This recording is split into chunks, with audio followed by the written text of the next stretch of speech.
Мына атақты Әмір Темір Түркістанда Қожа Ахмет Яссауи атамыздың басына бір кесене тұрғызайын, бір мавзолей салайын деп ойға алады ғой. Содан енді іргетасын қалап, қабырғасын енді тұрғыза берсе, түнде кеп бір көрінбейтін көгөз мүйізімен сүзіп қабырғаның бәрін тас-талқан қылады екен. Содан енді неше рет тұрғызады, сонша рет құлатады.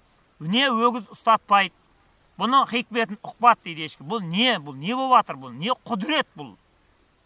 Содан бір күні Әмір Темір түс көрді дейді, түсінде ғажап іс көрді дейді. Яссауи атамыз оқысының түсінде аян беріп айтты дейді. Ей, Әмір Темір, маған ықылас көрсеткеніңе рахмет.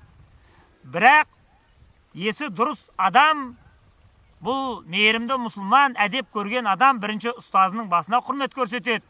Менің анау Шәуілдірде жатқан Арыстанбап ұстазымның басына кесене соғылмады, ұят болды. Сен бірінші со менің ұстазыма барып құрмет көрсет, одан кейін маған кел деп айтты дейді. Содан не керек? Әмір Темір жаңа нөкерлерінің бәрін алып алады да, құл-құтандары бар, жаңағы осындай жұмыстарды істейтін. Кеттік Арыстанбаптың басына деп атқа мініп кетеді ғой. Сонда дейді, енді арасы 70 шақырым дейді, Әмір Темір жетіп болмады дейді. Қанша жүрет артқа кетеді, қанша жүрет артқа кетеді.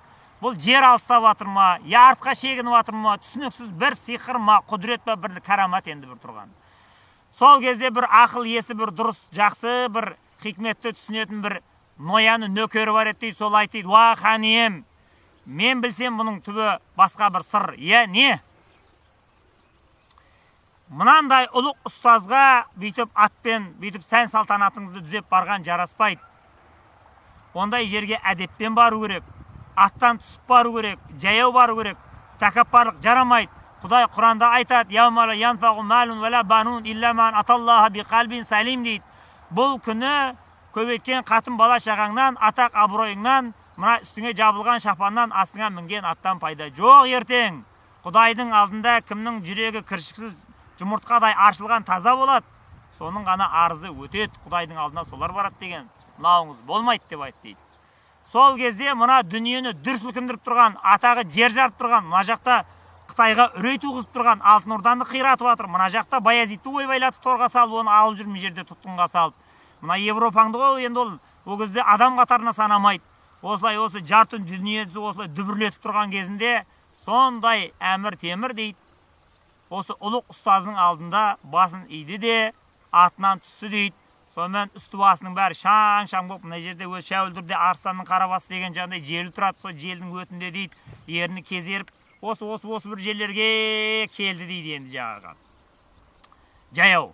Сонымен келді дағыны осы Арыстанбап бабамыздың моласына зиярат етіп, басын салбыратып, содан дұғасын бағыштап Құранын оқыды дейді. Сөйтіп, мына менің артымда тұрған кесенені соғуды ең бірінші рет Әмір Темір осындай қолға алды дейді. Міне содан кейін барып, мына Түркістандағы Қожа Ахмет Яссауи атамыздың мавзолейінің ісі алға басты дейді. Міне сондай енді көнелерден жеткен әңгіме әйтеуір, кейінгі ұрпаққа бір өсиет болсын деп айтып отырған біздіңкі.